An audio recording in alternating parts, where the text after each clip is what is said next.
I never believed in haunted houses. At least, not until I moved into one. And even then, it wasn't the creaking floors, or the cold drafts, or the occasional sound of footsteps at 2 a.m. that convinced me. It was what I found beneath the house. The part no one told me about. The part that shouldn't even exist. Let me back up a bit. In 2022, after my divorce, I bought a small 2-bedroom fixer-upper in rural Pennsylvania. It was cheap. Suspiciously cheap, honestly. But I didn't care. I needed a fresh start. And the thought of peace and quiet in the woods. It sounded like exactly what my soul needed. The house had that rustic, slightly creepy charm. Peeling white paint. A crooked mailbox. An overgrown yard. But it had potential. More importantly, it felt like mine. Or so I thought. The weirdness started on day 2. I was pulling up old carpet in the living room when I noticed a strange pattern in the wood beneath. At first, I thought it was just water damage. Or discoloration. But it was too geometric. Almost like a trapdoor outline, hidden under layers of old polish and dirt. I grabbed a crowbar, half laughing to myself. Maybe I'll find treasure, I said out loud. What I found was worse than any nightmare I could have imagined. The hatch opened with a groan that sounded like a dying animal. Dust puffed into my face. I coughed hard. Inside was a wooden ladder, leading down into total blackness. No wiring. No light. Just a hole in the earth. Here's the thing. My house wasn't supposed to have a basement. It wasn't on the blueprints. The inspection made no mention of it.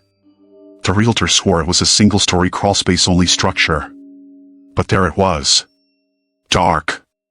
Still. Waiting. I should have called someone. A friend. The police. Anyone. Instead, I grabbed a flashlight and went down. The air changed as soon as my foot touched the last rung. It was wet. Not just damp, but humid. Heavy.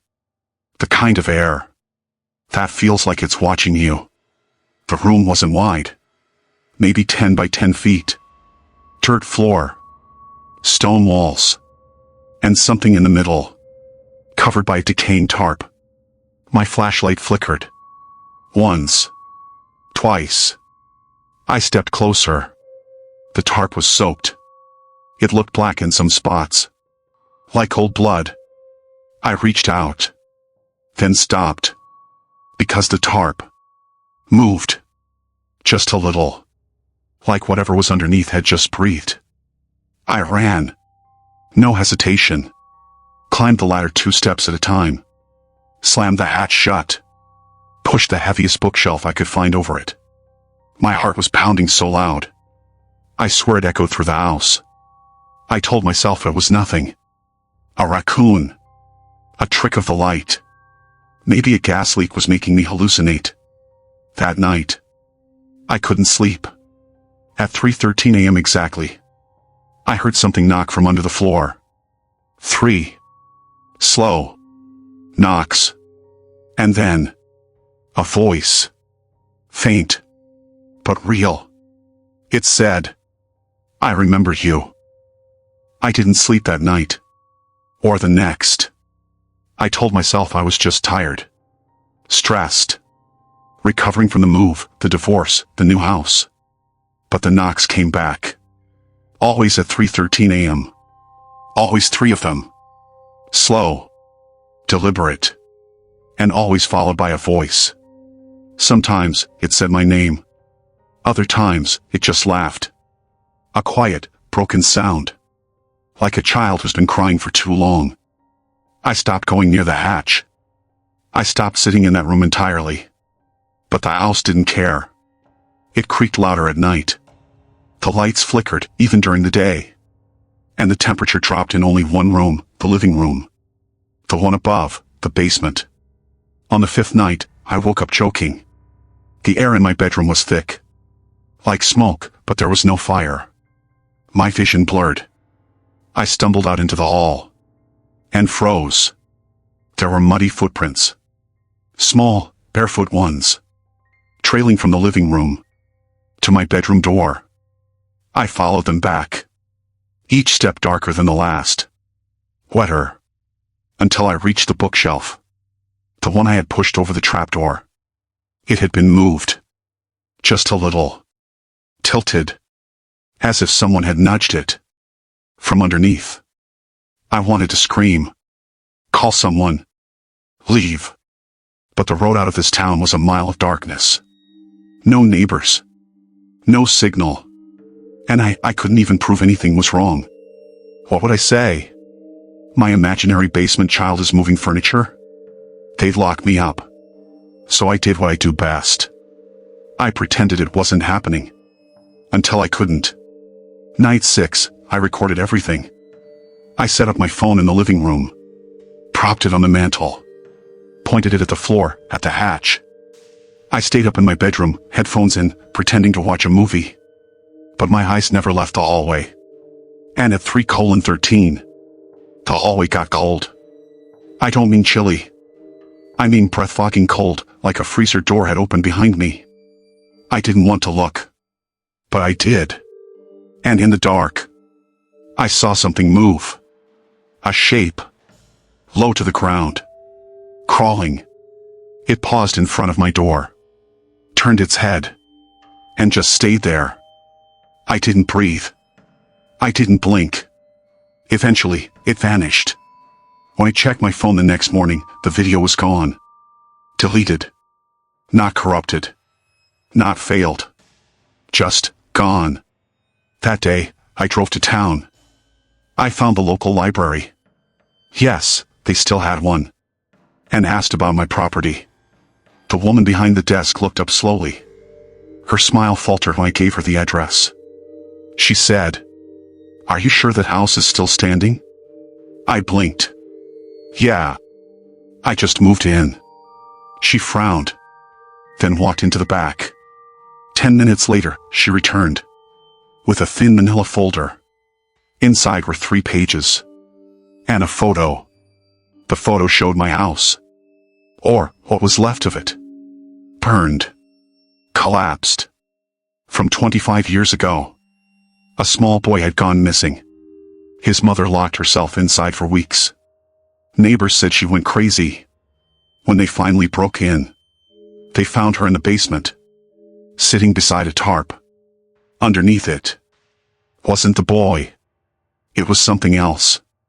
Something wrapped in blankets and wire. The reports were vague. The words ritual and non-human were scribbled in margins. No one ever found the boy.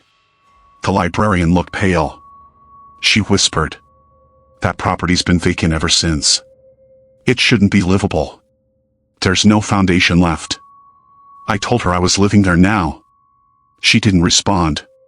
She just said, "If you hear knocking, don't answer." That night, I didn't go home. I sat in my truck, in the grocery store parking lot, until the sun came up. My phone buzzed once around 5 a.m. An unknown number. Just one message. "You opened it." I drove back anyway. I don't know why. Maybe I wanted closure. Maybe I just didn't want to run. Or maybe I already knew, deep down, that whatever was in that house, it wasn't done with me. The house looked normal. Almost too normal. Sunlight spilled through the windows. The floor was clean. The bookshelf sat perfectly aligned. No sign of mud. No signs of her. But the second I stepped inside, the silence hit me. It wasn't just quiet. It was the kind of silence that rings in your ears. A pressure. Like the air was listening. I stood there, staring at the bookshelf. I hadn't touched it since the first night. And yet, I knew it had been moved again. Only a little. Just enough to whisper, "Come back." I don't know what made me do it. Curiosity. Stupidity. Something worse. But I moved the shelf aside, opened the hatch, and climbed down. This time, I brought a real flashlight. A heavy-duty one. The kind used by search and rescue. The light cut through the dark, revealing that same 10 by 10 foot room. Same stone walls. Same dirt floor. Same tarp in the middle. Except, this time, the tarp was gone. In its place stood a woman, back turned to me. Long, stringy hair, dress soaked and clinging to her spine. Skin too pale, too stretched, like it had forgotten how to be human. She didn't move, didn't speak, but I heard her breathing. Shallow, wet, like something gurgling just beneath the surface. I couldn't move, couldn't think, until she took a step toward the wall and vanished. Not disappeared, not faded, vanished, like the space itself had folded her in. I backed away slowly, my light flickering again, heart pounding. Then the room changed. The walls began to pulse, like veins, wet, red veins. The air grew thick again, that same awful, humid pressure. But now it stank. Of rot. Of iron. Of something that had been buried and dug up. I turned. Started to climb. Fast. I made it to the top rung, when a hand grabbed my ankle. Not cold. Not bony. Warm. Small. Familiar. I looked down. And there he was. A boy. 6, maybe 7. Barefoot. Wearing a torn shirt. His eyes were black. Pitch black. No whites. No pupils. Just void. He didn't speak. But in my head, I heard him. She's not done yet. I kicked. Hard. The hand let go. I scrambled up, slammed the hatch shut, and this time, I nailed it shut. 6-inch screws. Metal brackets. Furniture piled on top. I didn't care. I just needed it to stay shut. I didn't sleep. Didn't eat. Every hour that passed, I felt her. Waiting. Just beneath me. Breathing. The next morning, I packed. I was going to leave. For real this time. But then, I found something in my mailbox. No stamp. No address. Just an envelope. Old. Yellowed.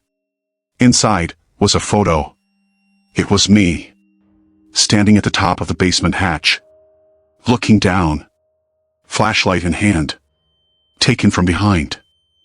The photo shook in my hands. It was me. Same clothes. Same flashlight. Same moment. Right before I saw the woman. But no one else had been in the house. No cameras. No mirrors. Someone had taken that photo. From the basement. I dropped it. Staggered back. I wanted to leave. Every cell in my body screamed at me to leave. To burn the place down. To never look back. But I didn't. Because taped to the back of the photo, in smeared black ink, was a single sentence. He's still down here. That night, I went back. I know. I'm an idiot. But it wasn't about curiosity anymore. It was guilt. That boy. His face. His voice in my head. That plea. She's not done yet. I had to know. I brought everything. Camera. Headlamp. A crowbar. And a small box of matches. Just in case. When I opened the hatch again, it didn't groan this time. It sighed. Like it had been expecting me. The air was colder. Still humid. But now it carried something else. Music. A lullaby. Soft. Out of tune. Coming from below. I climbed down. The basement looked different again. Whiter. The walls had stretched. And now, there were doors. 4 of them. All closed. All made of old, splintered wood. One of them had a child's handprint. Smudged in red. That's the one I opened. Inside, I found a room that shouldn't exist. A child's bedroom. Dusty. Broken toys scattered on the floor. A tiny bed with rotting sheets. And on the wall, drawings. Hundreds of them. Scratched into the paint. Done in crayon, chalk, and something darker. All the same shape. Her. Long hair. Empty face. And arms too long. At the center of the room was a figure. Curled up. Shaking. A boy. The same boy. From before. He looked up at me. This time, his eyes weren't black. They were blue. Bright. Terrified. He whispered, "Please help me. Before she comes back." I stepped forward, and the room slammed shut behind me. The light died. Pitch black. The air pulsed. And then, she screamed. Not like a human. Not like anything I've ever heard. It split the air. Rattled the walls. Made my head feel like it was cracking open. I dropped to my knees. Covered my ears. The boy was gone. Only her now. Only the sound of her dragging toward me. I lit a match. Held it high. And saw her. Just inches from my face. Grinning. No eyes. Mouth torn too wide. And in that final second, I understood. It wasn't the boy who was trapped. It was me. I woke up 2 days later. In the woods. Muddy. Bleeding. Alone. The house was gone. Not burned.